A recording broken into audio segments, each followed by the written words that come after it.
Thanks to Trading Mates, last night I had the opportunity to talk on a subject which is really close to my heart and one that I'm very passionate about, and that's how to live a life that you love through getting organised. So I'm Helen, I'm the founder of Helen's Organised World, a one-stop shop for all of your organising needs. So whether that's needing to get rid of everything in your garage or in the spare bedroom because a guest can't stay, or through moving, so needing help to declutter and then packing, unpacking and setting up structures, space saving ideas and organising, tidying in your new home. So as I say, a one-stop shop for all of your needs. So if we talk about clutter, what is that? We all, sometime in our life, will have clutter, and it comes in two forms. So there's the physical form, which is what we can't put away, what we see that are in places that shouldn't actually be there. So the clutter that's on top of your bench tops, or all of those clothes that's on the spare bedroom bed that a guest can't actually stay because there's so much in there. Or it's the poor little car that's parked out in the sun because it just doesn't fit in the garage. So that's the physical clutter that we see, but there's also the mental clutter, and that's what we don't see. That's what we carry in our heads. It's that stress, that concern, those things that we're constantly thinking about, the things that we actually don't sleep at night because we're worrying or thinking about everything that we've got to be thinking about. So this causes stress, it causes overwhelm. It's something that is very, very difficult to manage when you're actually in the middle of it. So it can cause mental health issues, and so that's a major concern for you if that is clutter that's causing it. So it is something that can have an impact on us in that we can't relax, we feel guilty, we feel unproductive, that we're not achieving. So there's many concerns that come from clutter. So the top 5 tips that I spoke about last night hopefully will be of some help to you. So the first one that I suggest is define your values. So look at what actually makes you and drives you. So you need to think about what excites you, what gives you energy, what fulfills you, what makes you smile. So those are those values that you actually belong to, that drive you.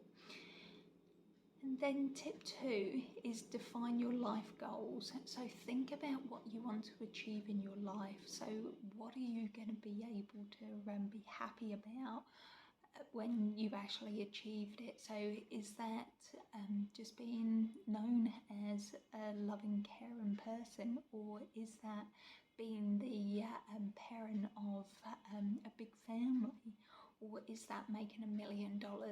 So what is it that really excites you, that really drives you, that really makes you think this is what I want to be living for, this is what I love? And so some people will call that a mission statement, but it's what you actually feel is what you want to actually get out of bed for.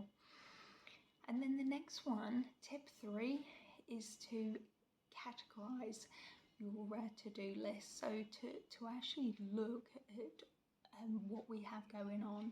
So to prioritize what we have to do.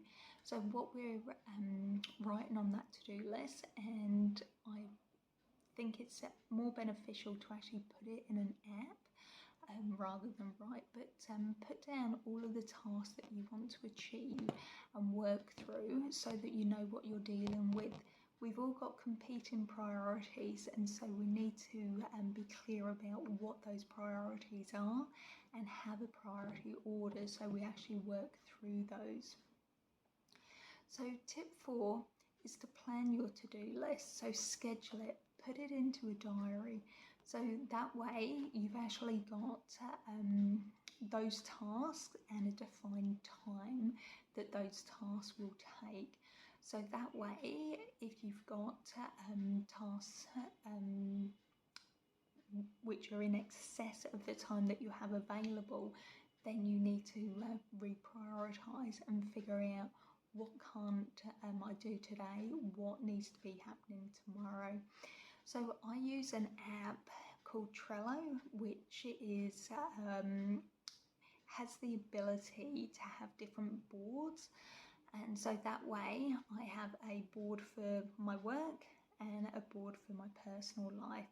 And so within those boards I have a list of today, so all the tasks I want to do today, and my list of tomorrow, so all the tasks that I want to focus on that I can't get to today but they're not priority, that will be tomorrow.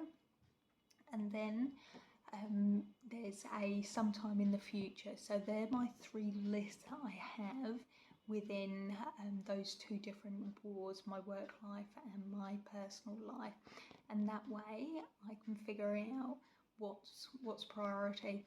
And it is typical that sometimes I'll look at my sometimes in the future list and there'll be a handful of items on there that are no longer priority, that I just don't need to do or don't want to be doing.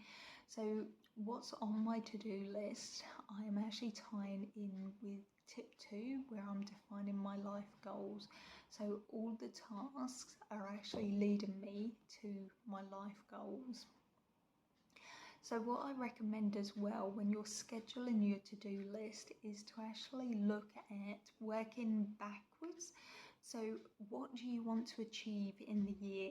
So once you've actually figured out what you want to achieve, and so that's maybe booking a holiday, that's having some good quality family time, it's having some good time with friends, so having certain workshops or professional development that you want to do.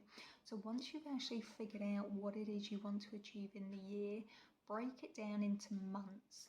Then once you've broken it into months, you can break it down into weeks, and that way you can break it down into days, and then you can work from there and achieve each of those goals that you're wanting to achieve. My final tip is to say, learn to let go and say no. We're people pleasers, so we all want to actually help, or I'd say the majority of us want to help others, and so we have relationships, we have loved ones that we want to be able to help them when they ask. What we need to figure out though is, if we say yes, what do we sacrifice? We only have so many hours in the day, so we've scheduled for those hours in the day. So if a urgent matter comes up that a friend or family or loved one says to us, can we help? We need to think about, if I say yes, what do I have to let go of, or what do I move on to tomorrow? So we can, rather than say no, we can say, I can't do that today, or I can't do that this week, but let's look at it next week or next month. So that way, typically, or maybe, their priorities will have changed then as well, and they don't actually need the help or the time that they were asking of you. So hopefully some of those tips will assist you, and if there is anything that you want to comment on or ask me about, please write in the comments below, and I will respond as soon as I see that you've sent those. So I will talk to you again soon. Thanks.